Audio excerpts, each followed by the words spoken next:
A couple of players, one of the managers has normally come out, everyone's still in their dressing rooms, they're locked away.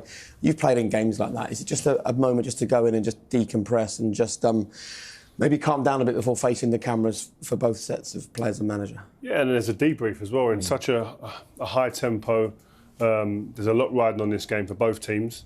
So you go in there, and I think every game throws up different things after the game as well. There'll be maybe arguments in the tunnel with a referee. I'm sure we would have been in there waiting for the referee probably and just to ask a few questions nicely without any swear words, I'm sure. But I think there's so many things that could be happening right now, but I think it's also it's taxing these type of games, not just physically, mentally. Yeah. There's a lot of emotion that's been played and exalted on that pitch today, so I'm sure both teams now, like you're saying, are decompressing and gathering their thoughts and not analysing, but just thinking. I'm sure Martinelli is one of them players that he'll be thinking about that miss and opportunity he had to put the game out of sight. A miss we'll take a look at in a minute. And look, I see people get frustrated with this because we sit here and say we don't want to talk about VAR and then we proceed to talk about VAR. But we are here to simply reflect what the football fans are talking about, the conversations they're having. Hello. And the truth is, the conversations the Arsenal fans leave here is not just about VAR, but it's about the constant inconsistency of VAR. You know, booing the referee off at the end, chanting 2-1 to the referee. So I think we should just go through these incidents. And look, we want to talk about the football, but we do need to talk about this. Let's first of all go to the Man City penalty. So they're 1-0 down at this point, and then this happens. I'd love to hear from both of you on this because it, like the first incident, it has totally split opinion. Yeah, the opportunity to get in is what we spoke about before, but then when he creates it, I think it's a penalty. But I also think Arsenal's is a penalty. Like you said, it's the inconsistencies of not allowing the referee to make the decision. The fact that you're allowing him to go and check this and not check the first one, I think that is where the frustration is.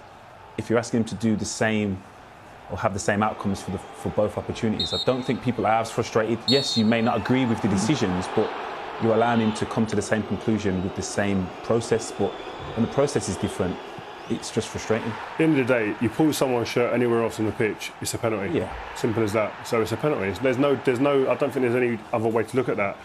Anywhere else on the pitch, whether you dive or you don't dive, which Bernardo Silva did do to get the penalty. Just talk about the dive then, because that's the frustration. Exaggerated fall, I'm going to say. Exaggerated fall. It's the exaggerated fall. But before that, he makes Xhaka's feet have to work, and they don't work quick enough.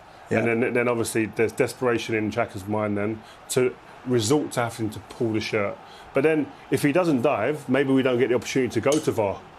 Because the decision maybe doesn't get made. Well, I think if he stays on his feet, the game just goes on, doesn't it? Yeah, maybe, and then we don't get VAR and you don't get the penalty. So if I'm in a blue shirt, I'm in the blue camp, I am saying, make an exaggerated... Welcome to the blue side. No. Don't take liberty. You see what I'm saying? See what happens when they try and take a yard, they take a mile. Do you know what I mean? But no, I don't like diving. You don't want people to dive, but sometimes if you don't, the rules are that if you don't, you get punished. Yeah. Well, what are you telling the player if you're the manager and you see that situation? Go down. Go down. You have to go down there. Which we all hate, but he doesn't get what happens. Look at he doesn't get the result. VAR decision, the ability to have VAR look at it if he doesn't go down because the game just continues. And I think, listen, he does enough there to cause panic in Xhaka. And I don't think the Arsenal fans, when they see that, can really complain. Hello, Peter Walton. Look, Peter, there is a real issue here, and we can't skirt around it anymore. We can't sit here and say that VAR did OK and the referee did OK. We have to get some leadership with VAR. We have to solve the inconsistency, whether it's Spurs-Liverpool the other day, whether it's here today, two incidents that you could argue need to be looked at. One of them is, one of them isn't. How can you make a case for it? Lead us, Pete. Well, let me lead you. First of all, I think there's two distinguishing factors on both the penalty ones. One is we could all see a clear evidence, and therefore Stuart Atwell was advised to have another look. And the other one is a very subjective, forensically analysed decision. So if I just want to pair it away, in terms of the inconsistency, yes, there has been inconsistency with VAR at the moment. We have seen it in previous weeks, and a little bit on today's game also. But really, when you analyse those decisions, that decision there for the Manchester City penalty kick probably wouldn't have been given had Xhaka not pulled his shirt. The shirt pull is the clear evidence required from the VAR to say to Stuart Atwell, there's a foul here, Mr Referee, perhaps you want to go and have a look at it. And he does go and have a look at it. What you have to remember, of course, is it's not the VAR making the decision, it's the referee. He has a second look at it. Yes, he's under pressure, of course he is. He's only gone over there because there's a clear and obvious error in the mind of the VAR. But the decision was, I don't think I don't think VAR would have intervened had Xhaka just put his foot across Bernard Silva and Silva's took the dive across it. I don't think he would have interfered. The reason he does interfere is because he can then show Stuart Atwell and look at the shirt pull, Stu. That's your clear evidence. If Bernardo Silva doesn't dive, does it go to VAR? No. Just with the shirt pull? Well, I don't think it would have been, because I don't think the shirt pull alone is enough to put him down. The dive, the exaggerated dive, is showing the VAR Peter, that there's enough there to put him down. Peter, you've just said that's the reason why he went there. So if it's not enough, but it's the reason why he's gone to VAR, how can that? It's the reason. The reason is the totality of it. As I said, I don't think it'd have gone if it had just been the knee on knee. But having the shirt pull there that is clear, nothing to do with football. That's not a challenge. It's a shirt pull. He's saying to Stuart, you better go and have a look at this, because the totality of that challenge may well be a foul. Your decision, Mr. Referee. I'm confused. Yeah. Don't be even confused. More so now.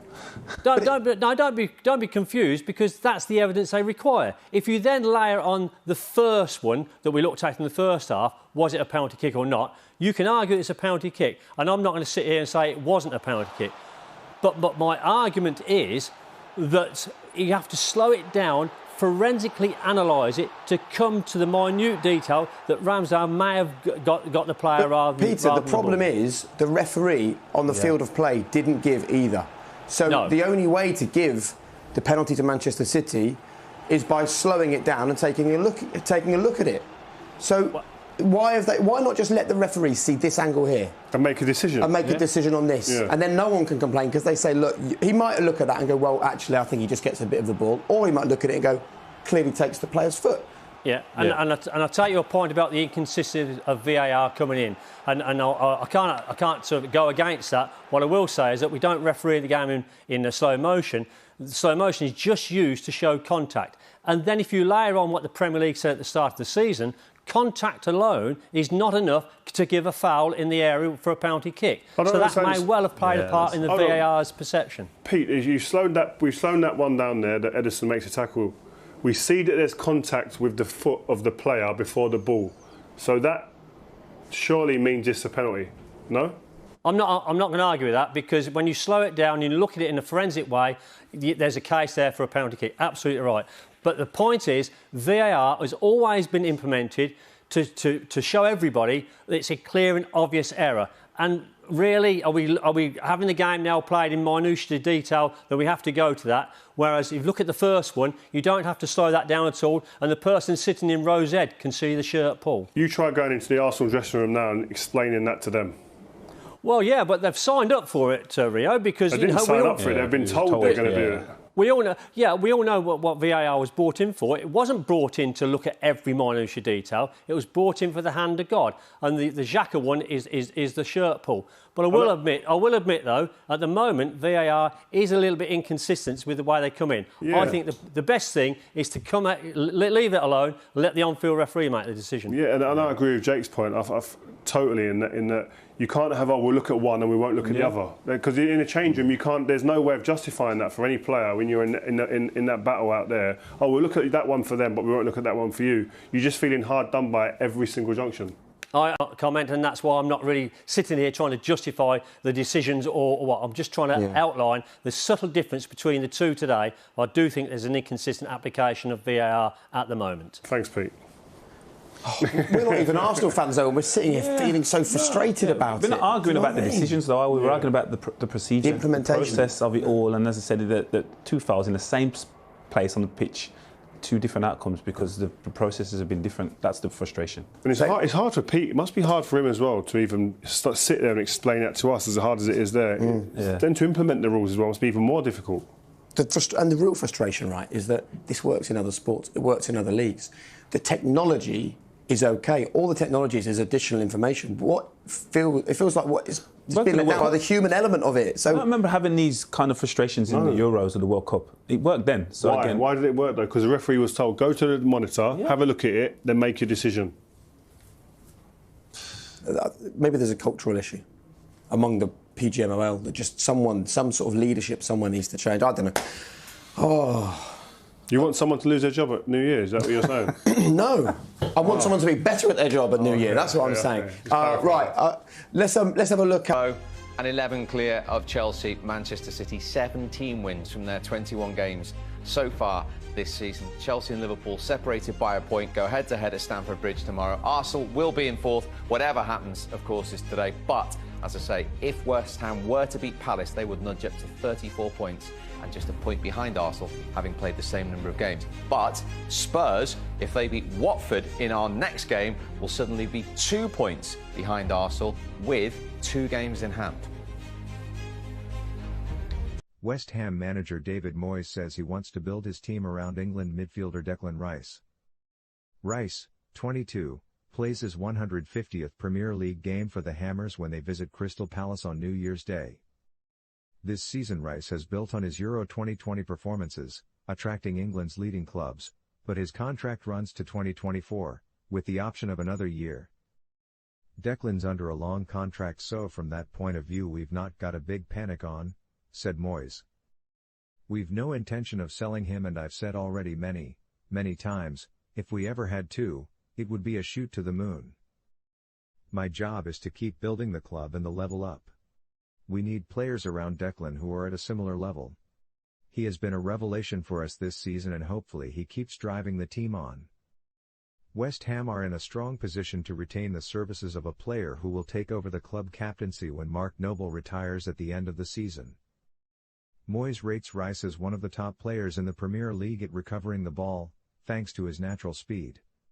The Hammers boss is also delighted that Rice has become a more consistent goal threat, as he has already gone past his best seasonal total by notching 3 times this term with half the campaign remaining. Advertisement. Evidently, though, there are improvements still to be made. If you break Declan down, you might look at really tidy players and say, I want you to become even better in your passing, said Moyes. So you can look at Frankie de Jong or Jorginho, but Declan is a bit of an all-rounder, and there's not many better.